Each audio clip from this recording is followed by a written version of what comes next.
तौर पर सबसे सुरक्षित यातायात साधन माना जाता है, लेकिन जब कोई विमान हादसा होता है, तो वह न सिर्फ तकनीकी विफलता की कहानी बनता है, बल्कि कई परिवारों की जिंदगी हमेशा के लिए बदल जाती है।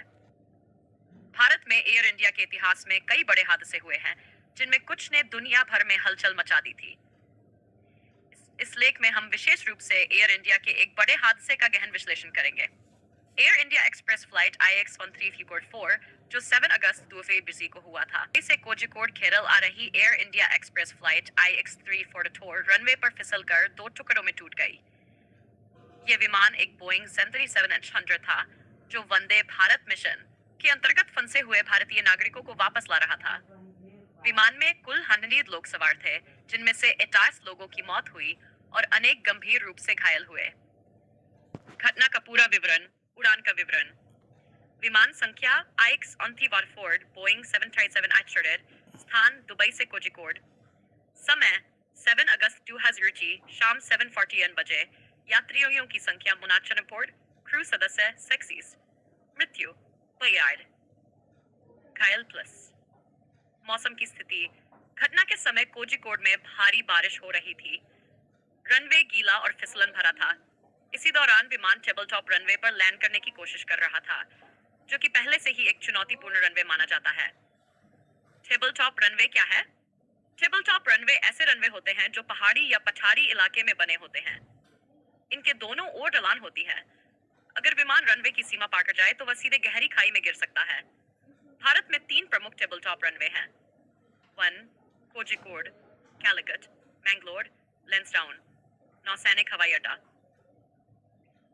कोझिकोड का रनवे कई बार विवाद में रहा है। इससे पहले 2000 में मैंगलोर में ऐसा ही हादसा हुआ था, जिसमें 128 लोगों की मौत हुई थी।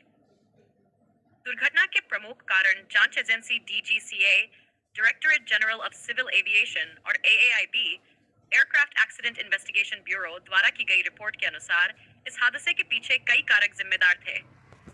1 पायलट द्वारा निर्णय में चूक।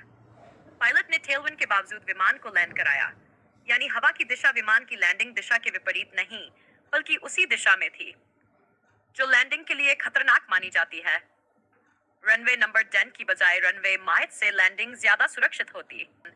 विमान रनवे पर निर्धारित टचडाउन जोन से 10 मीटर आगे जाकर टच हुआ, जिससे ब्रेकिंग दूरी बहुत कम हो गई। मौसम की खराबी। भारी बारिश और फिसलन भरे रनवे ने ब्रेकिंग को और कठिन बना दिया। रिवर्स थ्रस्ट का देर से इस्तेमाल। ब्रेकिंग सिस्टम उपयोग और रिवर्स नहीं किया गया। दुर्घटना के परिणाम। विमान रनवे से फिसलकर गहरी खाई में जा गिरा और दो टुकड़ों में टूट गया। मौके पर ही पायलट कैप्टन दीपक वसंत साठे और को पायलट अखिलेश कुमार की मौत हो गई। कई यात्रियों को सिर, रीढ़ और पैरों में गंभीर चोटें आईं। कोरोना काल में ये एक मानवीय त्रासदी बन गई, क्योंकि यात्रियों में कई बुजुर्ग, छोटे बच्चे और बीमार लोग थे जो विदेश से लौटे थे। राहत और बचाव कार्य। स्थानीय लोगों का योगदान। हादसे के तुरंत बाद स्थानीय ग्रामीण और टैक्सी ड्राइवर मौके पर पहुंचे और राहत कार्य में मदद करने लगे। उनका साहस और तत्परता सरकार और मीडिया दोनों ने सराहा। सरकार की प्रतिक्रिया। प्रधानमंत्री नरेंद्र मोदी और गृह मंत्री अमित शाह ने हादसे पर शोक जताया। केरल सरकार ने मृतक के परिवार को 100 लाख रुपए और घायलों के लिए सहायता राशि की घोषणा की।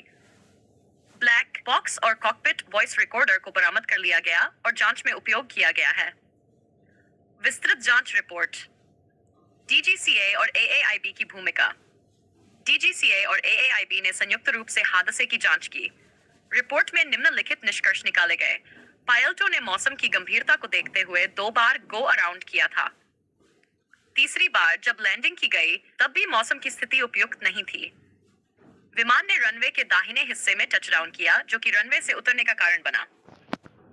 मनोवैज्ञानिक और सामाजिक प्रभाव। यात्रियों पर असर। कई यात्री भी पोस्ट ट्रॉमेटिक स्ट्रेस डिसऑर्डर से पीड़ित हुए। कुछ को हमेशा के लिए शारीरिक चोटें लगीं।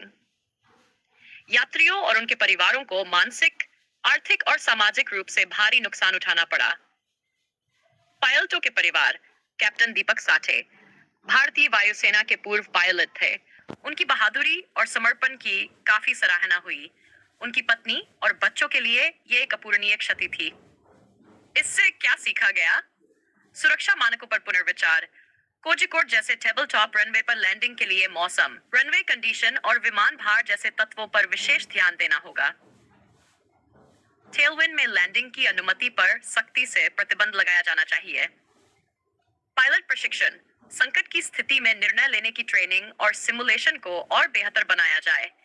सीआरएम, क्रू रिसोर्स मैनेजमेंट की भूमिका को सुदृढ़ किया जाए। इंफ्रास्ट्रक्चर सुधार, रनवे के दोनों सिरों पर रनवे एंड सेफ्टी एरिया को बढ़ाया जाए। रनवे की सतह को और बेहतर किया जाए ताकि बारिश के समय फिसलन ना हो। अंतर्राष्ट्रीय प्रतिक्रिया, इस हादसे ने अंतर्राष्ट्रीय विमानन संगठनों को भी सोचने पर मजबूर कर दिया। ICAO aviation